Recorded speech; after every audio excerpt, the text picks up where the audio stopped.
बात करेंगे कराची के एमए जिन्ना रोड पर गुल प्लाजा की, जहां पर आग बुझाई नहीं जा सकी है और आग और दम घुटने से 6 अफराद जाँ बहक हो चुके हैं। 30 से ज्यादा जख्मी हैं। 11 की हालत तशवीशनाक बताई जाती है, जबकि एक फायर फाइटर लोगों को रेस्क्यू करने के दौरान शहीद भी हो गया। शहीद फायर फाइटर की शिनाख्त फुरकान अली के नाम से हुई है। जबकि गुल प्लाजे की पिछली साइड का एक और हिस्सा मुनहदिम हो चुका है और इमारत में कपड़े, क्रॉकरी, परफ्यूम, मेकअप, इलेक्ट्रॉनिक्स, खिलौनों समेत दीगर दुकानें मौजूद थीं। इमारत में 1200 से ज़ायद दुकानें मौजूद हैं। ग्राउंड और मेज़नीन फ्लोर मुकम्मल जल चुके हैं। बलाई 2 मंजिलों पर भी आग लगी हुई है। रेस्क्यू और फायर फाइटिंग ऑपरेशन में पाक बहरिया की स्नॉर्कल्स और 2 फायर टेंडर्स भी शामिल हैं। खिड़कियां बंद होने के बाद इस इमारत में धुआं भर गया है, जबकि गुल प्लाजे के चारों तरफ सड़कों को ट्रैफिक के लिए बंद कर दिया गया है। इमारत में आग की शिद्दत के बायस फायर फाइटर अंदर दाखिल नहीं हो पा रहे। स्नॉर्कल की मदद से बाहर से पानी फेंका जा रहा है। तो कराची के एमए जिन्ना रोड पर गुल प्लाजे में ये आग लगी है, जो कि कल रात 10:15 के करीब आग लगी थी और अभी तक ये आग जारी है। इस वक्त कोई 20 से 25% इस बिल्डिंग का हिस्सा ऐसा है जो कि मुनहदिम हो गया है और तकरीबन कोई 15 से 20% हिस्सा ऐसा है जो कि ज़मीन की जानिब झुक गया है। इसी में बात करेंगे, इबादुल्ला खान हमारे साथ मौजूद हैं। इबाद, बताइएगा इस वक्त आप कहां पर मौजूद हैं, क्या सूरत हाल देख रहे हैं और आग पर कितने फीसद काबू पा लिया गया?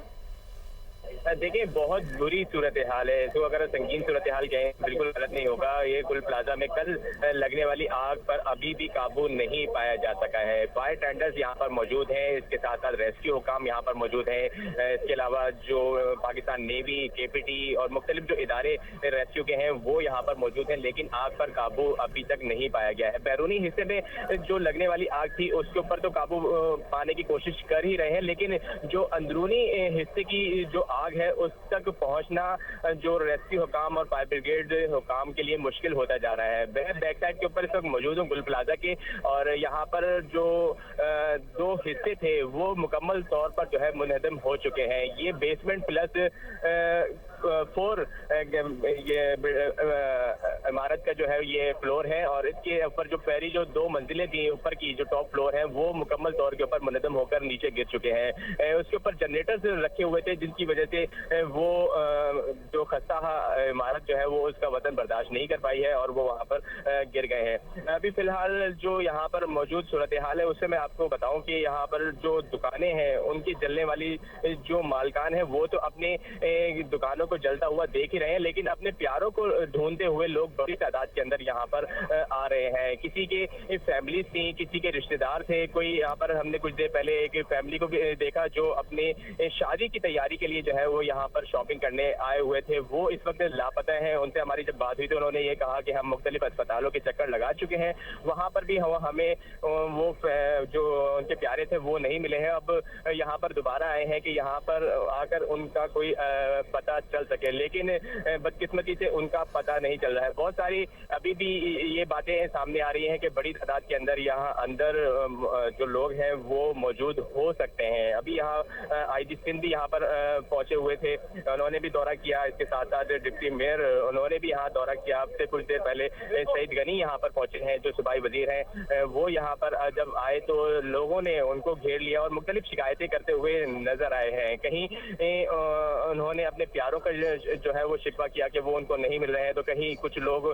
पानी की शिकायत करने पहुंच गए कि पानी की सप्लाई बंद हो गई है। यहाँ पर पहुंचना जो वाटर टैंकर्स के लिए मुश्किल होता जा रहा है। अभी कुछ देर के पहले ही वाटर सप्लाई जो है वो दोबारा शुरू हुई है। कुछ देर के लिए यहाँ ऑपरेशन तो रुक गया था क्योंकि पानी जो है वो नहीं पहुंच पा रहा था। ये अब फायर ब्रिगेड हुकाम और रेस्क्यू इदारों के लिए चैलेंज बनती जा रही है ये आग, और इस वक्त बड़ी तादाद के अंदर यहाँ पर लोग भी मौजूद हैं, फायर ब्रिगेड का अमला भी मौजूद है और सबसे ज्यादा मुतासिर जो यहाँ के करीबी रिहायशी इमारतें हैं वो भी हो रही हैं, क्योंकि यहाँ से उठने वाला जो काला धुआं है वो बराह रास्त उनके घरों के अंदर जा रहा है। उनकी जो फैमिलीज हैं वो भी मुतासिर हो रही हैं। कुछ लोगों ने जो अपनी खिड़कियां और जो दरवाजे थे वो तो बंद कर लिए हैं, लेकिन इसके बावजूद जो है वो कुछ जितनी बड़ी तादाद में जो है वो धुआं उठता हुआ हमें नजर आ रहा है जो उनके घरों के अंदर भी दाखिल हो रहा है। अब और ये धुआं भी इर्द गिर्द के जो बिल्डिंग्स हैं उनको मुतासर कर रहा है। लेकिन इबाद, अभी आपने कुछ देर पहले ये कहा कि पानी की सप्लाई रुक गई थी, ये बताइए कि क्या रीजन बनी पानी की सप्लाई मुनक़ते होने में?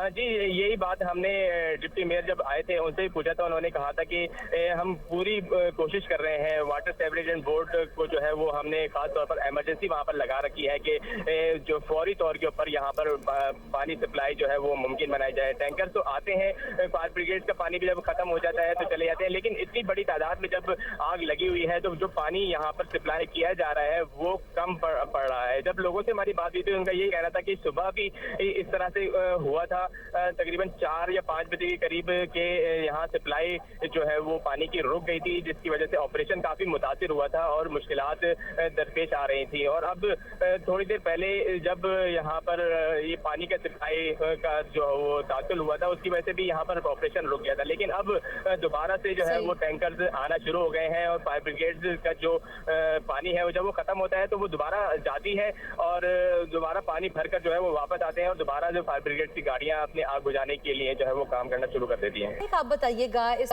वक्त जैवो वहाँ पर मौजूद है, क्या सूरत हाल देख रहे हैं? जिस तरह से बाद ने कहा कि पानी की सप्लाई रुक भी जाती है, फिर से दोबारा से उभर कर लेकर आते हैं और फिर अपनी कार्रवाई जारी रखते हैं।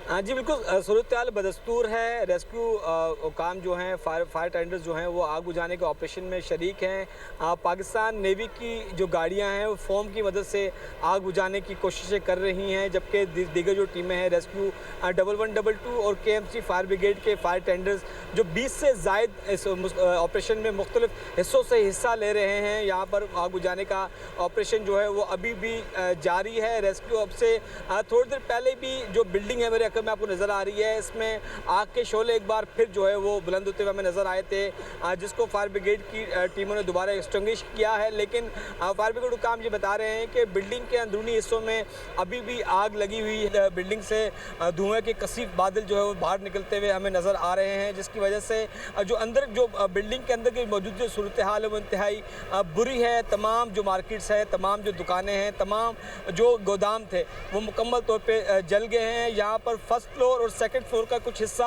जो बचा हुआ था वो भी अब जो है वो जल गया है, जिसमें खिलौनों के शोरूम थे, उसके अलावा क्रॉकरी के शोरूम बताए जा रहे हैं। यहाँ पर जो मुतासर दुकानदार यहाँ पर मौजूद, उन्होंने बताया कि ये जो बिल्कुल जो अकबी हिस्सा है, अगर मेरे कैमरे में अगर आपको दिखाएं तो ये वो हिस्सा जहाँ पर अभी आपको ये पानी थ्रोता हुआ नज़र आ रहा है। इस मुकाम पर यहाँ पर क्रॉकरी का एक शोरूम था, जो गोडाउन भी बना हुआ था, शोरूम भी था, और उसी के जो निचला जो हिस्सा है यहाँ पर खिलौनों का जो शोरूम और दुकान यहाँ पर मौजूद थी। और लाइन पे करीबन हर लाइन में 20 से 22 दुकानें बताई जा रही हैं। यहाँ पर जो मौजूद दुकानदार हैं उनका ये बताना है कि, और जो बिल्डिंग को अगर आप देखेंगे तो अभी धुआं काफ़ी कम है, तो आप देखेंगे कि बिल्डिंग के काफ़ी हिस्सों में आपको बड़ी बड़ी दरारें नज़र आ रही होंगी, जबकि बिल्डिंग का एक हिस्सा सामने की तरफ जो अकबी जो हिस्सा है उसकी तरफ जो झुका हुआ हमें नज़र आ रहा है, जिसमें अच्छा खासा अब गैप हो गया है। जबकि जिस तरफ फायर ब्रिगेड की जो स्नार्कल्स अगर काम कर रही हैं, अगर मेरे कैमरे में अगर आपको उस तरफ दिखाएं, जो स्टार्कल का जो हिस्सा है उसके सामने एक जो बिल्डिंग के 2 हिस्से हैं उसमें बहुत बड़ी दरार है, जो ऊपर से लेकर नीचे तक जो सेकंड फ्लोर तक हमें जो मुकम्मल तौर पे वो दरार बहुत बड़ा हिस्सा उसका वो हमें नज़र आ रहा है। जिसका मतलब ये है कि बिल्डिंग अगली जो अकबी हिस्सा है उसको तो वो बिल्डिंग झुक गई है, जिसकी वजह से बिल्डिंग के काफ़ी मुकम्मल तौर पर मखदूश हो चुकी है, बिल्कुल काबिले इस्तेमाल नहीं रही टेक्निकली अगर बात की जाए। लेकिन इसकी तमाम जो रिपोर्ट्स हैं वो SBC की टीम इसको फाइनलाइज करेंगी। लेकिन रेस्क्यू ऑपरेशन जारी है। KMC फायर ब्रिगेड के साथ साथ नेवी की जो टीमें हैं वो फॉर्म के साथ यहाँ पर मौजूद हैं, जिनकी जो टीमें यहाँ पर वो काम करते हुए नज़र आ रही हैं। जो नेवी की जो पाकिस्तान नेवी की टीमें फॉर्म की जो गाड़ियाँ हैं उनके साथ और कैंस के साथ यहाँ पर मौजूद है, जो फिलिंग कर करके यहाँ पर वो आग बुझाने का जो ऑपरेशन किया जा रहा है। अगर टेक्निकली बात की जाए तो आग बुझाने के ऑपरेशन में जो पानी है वो उस तरीके से कारगर साबित नहीं होता, क्योंकि नॉर्मली अब जदीद टेक्नोलॉजी के ज़रिए अब आग बुझाई जाती है दुनिया भर में। लेकिन बदकिस्मती हमारे यहाँ ये है कि पानी के ज़रिए आग बुझाने का जो एक रवायती कदीम तरीका था उसको इस्तेमाल आज भी किया जा रहा है। अगर फोम इस्तेमाल किया जाता, जो फोम की अगर बड़ी मिकदार यहाँ पर मौजूद होती है, तो शायद ये ऑपरेशन बहुत देर पहले तक ख़त्म हो चुका होता। लेकिन सालिक, यही बात ये मैंने आपसे पहले भी डिस्कस की, लेकिन हम इस पर मज़ीद बात नहीं कर सके। और सीनियर सूबाई वजीर शर्जील मेमन साहब भी हमारे साथ मौजूद थे, उनसे भी मैंने यही सवाल पूछा था कि रिपोर्ट ये है कि यहाँ पर जो फायर फाइटिंग फोम है उसका इस्तेमाल उस तरीके से नहीं हो रहा, क्योंकि अगर वो हो तो वो पानी की निस्बत बहुत ज़्यादा कारगर है आग को बुझाने के लिए। तो उनके मुताबिक तो ये मफरूज़ा है, इसमें कोई सच्चाई नहीं है। लेकिन चूंकि आप वहाँ पर मौजूद हैं, खुद देख रहे हैं, क्या फायर फाइटिंग फोम इस्तेमाल उस तरीके से हो रहा है? और अगर नहीं हो रहा तो क्या वजह वसाइल नहीं है, फायर फाइटिंग फोम है नहीं इसलिए इस्तेमाल नहीं हो रहा?